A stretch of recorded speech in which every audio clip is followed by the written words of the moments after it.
समय से पूर्व पानी छूट जाना, जी हाँ, प्रेगनेंसी में pre mature rupture of membranes हो जाना, यानी कि डिलीवरी का प्रोसेस शुरू होने से पहले पानी छूट जाना, यह लगभग 10% प्रेगनेंसीज में पाया जाता है। यूजुअली पेशेंट्स और डॉक्टर्स दोनों ही इस चीज़ से डरते हैं। जी हाँ, बिल्कुल, डिलीवरी का प्रोसेस शुरू हो, लेबर पेन शुरू हो, 9 महीने हो चुके हों और फिर मेम्ब्रेन्स रप्चर हो तो ये डेफिनेटली एक बेहतर कंडीशन होती है। परंतु कभी कभी डिलीवरी का प्रोसेस शुरू नहीं होता, 9 महीने पूरे नहीं हुए होते, लेकिन जो मेम्ब्रेन्स है, जो बच्चे के चारों तरफ पानी की थैली है, वह रप्चर हो जाती है, वह फूट जाती है और पानी छूट जाता है। तो क्यों ये पानी छूट जाता है, किन कंडीशंस में ये पानी छूटने के चांसेस ज़्यादा होते हैं, क्या हमें करना पड़ता है अगर पानी छूट जाए, तो इन्हीं सब के बारे में आज हम यहाँ पे डिटेल में जानेंगे। मैं doctor Deepti Jain, gynaecologist from advance hospital Ahmedabad. तो देखिए, समय से पूर्व ये जो पानी छूटना है, ये किन लोगों में या किन महिलाओं में, किन प्रेगनेंसीज में ज़्यादा कॉमन होता है। जब बच्चे के चारों तरफ पानी की मात्रा अधिक होती है, यानी कि पॉलीहाइड्रोअम्नियोस चल रहा होता है, तो डेफिनेटली पानी छूटने के चांसेस ज़्यादा होते हैं। दूसरी कॉमन कंडीशन, जब एक से अधिक बच्चे हों, मल्टीपल प्रेगनेंसी हो, यानी कि ट्विंस हों या ट्रिपलेट्स हों, जब 2 या 3 बच्चे अंदर होते हैं एक की जगह, तो भी पानी छूटने की चांसेस बढ़ जाते हैं।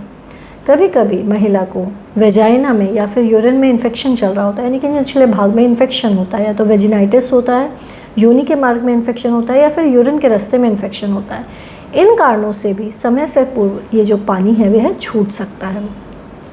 किसी प्रेग्नेंट महिला का सर्विक्स है वह इतना स्ट्रेंथ नहीं होती, उसकी ताकत इतनी नहीं होती, उस कारण भी पानी समय से पहले छूट सकता है। कभी कभी मेम्ब्रेन्स वीक होती हैं, जो बच्चे के चारों तरफ जो मेम्ब्रेन्स होती हैं जिसके अंदर बच्चा कवर्ड होता है, वह थोड़ी कमज़ोर होती हैं, जिसके कारण पानी समय से पहले छूट जाता है।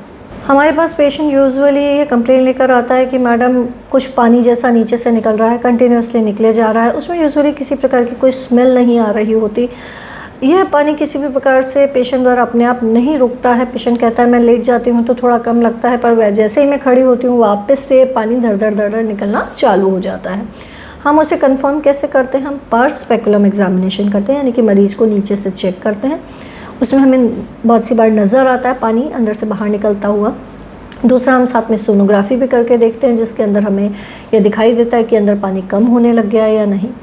अब अगर समय से पहले पानी छूट जाए तो हम क्या करेंगे, क्योंकि समय से पानी छूट गया है तो अब हमें कुछ तो उसको स्टेप्स आगे लेने ही पड़ेंगे। समय से पहले अगर पानी छूट रहा है तो सबसे पहले हमें जो देखना होता है वो ये होता है कि कितने महीने की प्रेगनेंसी हुई है। अगर आपके 37 वीक्स हो चुके हैं, यानी कि आप 9th मंथ में अगर एंटर कर चुकी हैं, तो कोई बात नहीं, हम आपको एडमिट करके दर्द शुरू कर देंगे ताकि आपका डिलीवरी का प्रोसेस शुरू। अगर आपके 37 वीक्स हो चुके हैं तो हमें बहुत चिंता नहीं होती, क्योंकि हम आपके दर्द शुरू कर सकते हैं, बच्चा मैच्योर हो चुका है।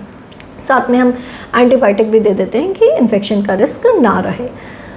तो 37 वीक्स का बच्चा हो गया तो कोई खास टेंशन की बात नहीं है। सिर्फ ये है कि समय से पहले पानी छूट गया है तो नॉर्मल डिलीवरी के चांसेस थोड़े कम और सिज़ेरियन के चांसेस थोड़े बढ़ जाते हैं, पर फिर भी हम एडमिट करके दर्द शुरू करने के इंजेक्शन दे सकते हैं और नॉर्मल डिलीवरी हो सकती है, कोई बहुत चिंता की बात नहीं है। अब अगर प्रेगनेंसी 34 हफ्ते से कम की, तो हम कोशिश करते हैं कि प्रेगनेंसी थोड़ी सी और खिंच पाए तो अच्छा रहेगा। तो हम पेशेंट को एडमिट करते हैं, बिल्कुल बेड रेस्ट कराते हैं, लंग मैच्योरिटी का इंजेक्शन दिया जाता है। जी हाँ, बीटामिथासोन इंजेक्शन देते हैं, लंग मैच्योरिटी के इंजेक्शन देते हैं।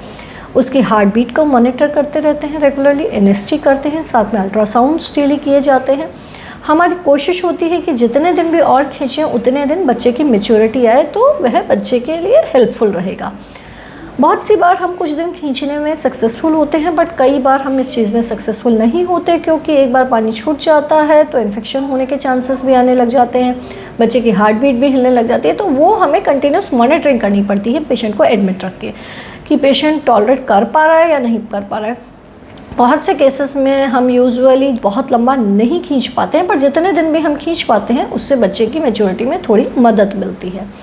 अब अगर प्रेगनेंसी 34 to 37 वीक्स के बीच की है, यानी कि 34 से 37 हफ्ते के बीच की प्रेगनेंसी है, तो तो हम पेशेंट को एडमिट करते हैं, एंटीबायोटिक देते हैं, लंग मैच्योरिटी का इंजेक्शन देते हैं। लंग मैच्योरिटी के 2 इंजेक्शंस जो दिए जाते हैं, उसके बाद जैसे ही 24 घंटे पूरे होते हैं, इस बीच में मॉनिटरिंग डेफिनेटली पूरी रखी जाती है, तो हम बच्चे को डिलीवर कर लेते हैं। हम बहुत इंतजार नहीं करते, क्योंकि 34 वीक्स तक जितने ऑर्गन्स बनने हैं वो बन चुके हैं, सिर्फ लंग की मैच्योरिटी नहीं आई है। तो लंग की मैच्योरिटी के लिए हम लंग मैच्योरिटी वाला इंजेक्शन दे देते हैं, क्योंकि इस समय पे जो हमारा वेट करने वाला काम है उसमें नुकसान होने के चांसेस ज़्यादा हो जाते हैं।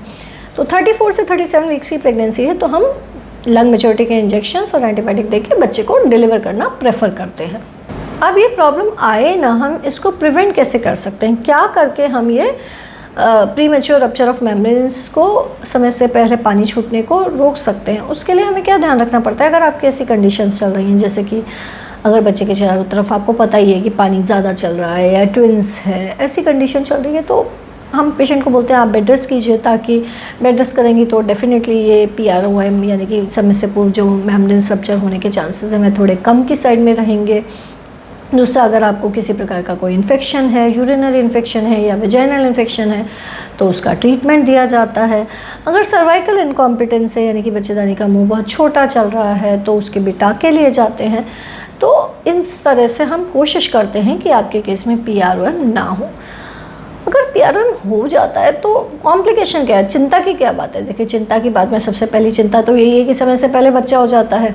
हम चाहते ही नहीं कि डिलीवरी हो, और समय से पहले ही अगर 34 वीक्स भी नहीं हुए, बच्चा मैच्योर ही नहीं है अभी, और तो डेफिनेटली उसके कांच की पेटी में जाने के, नीकू में जाने के चांसेस बढ़ जाते हैं, प्रीटर्म डिलीवरी होने के चांसेस बढ़ जाते हैं, बच्चा इमेच्योर बच्चा बाहर आता है, नॉर्मल डिलीवरी होने के चांसेस कम होते हैं, सिजेरियन की पॉसिबिलिटी बढ़ जाती है, क्योंकि हमें बच्चा बहुत लंबा हम छोड़ नहीं सकते, डिलीवरी की लंबी ट्रायल्स नहीं दे सकते हैं, कॉर्ड प्रोलैप्स होने के चांसेस रहते हैं। बहुत सी बार जब क्या होता है, दर्द नहीं शुरू होता ना, और एकदम ऐसे पानी छूट जाता है, तो जो बच्चे के चारों तरफ अम्बिलिकल कॉर्ड होती है ना, वो कभी कभी नीचे सर्विक्स वाले रीजन में आ जाती है, और फिर बच्चे का बॉडी का पार्ट आता है, तो वो नाल दब जाए, अम्बिलिकल कॉर्ड दब जाए, उसके चांसेस रहते हैं, जिसे हम कॉर्ड प्रोलैप्स कहते हैं। ये काफ़ी रिस्की कंडीशन होती है, क्योंकि कॉर्ड प्रोलैप्स हो जाए या कॉर्ड दब जाए तो बच्चे को न्यूट्रिशन ही नहीं मिलेगा, उसकी तरफ न्यूट्रिएंट्स और ऑक्सीजन वगैरह सप्लाई कैसे जाएगी। तो हमें बिल्कुल इमरजेंसी में सिजेरियन करना होता है। कभी कभी इससे बच्चे की धड़कन रुकने का भी रिस्क आ जाता है कॉर्ड प्रोलैप्स के अंदर, क्योंकि बच्चा समय से पहले हो रहा है, और लंग्स वे ऑर्गन है जो सबसे लास्ट में मैच्योर होते हैं, तो पल्मोनरी कॉम्प्लिकेशंस आने के चांसेस सबसे ज़्यादा रहते हैं। इसलिए हमारी पूरी कोशिश रहती है कि प्रीटर्म जो ये रप्चर ऑफ मेम्ब्रेन्स है, प्रीमैच्योर रप्चर हो ही ना, परंतु हो जाए तो यह है line of management. I hope समय से पूर्व पानी छूटने के बारे में जो भी चीज़ें आप जानना चाहते थे वह क्लियर हो गई होंगी। फिर भी कोई कन्फ्यूजन हो तो आप कमेंट बॉक्स में लिख के पूछ सकते हैं। चैनल को सब्सक्राइब कीजिए। धन्यवाद।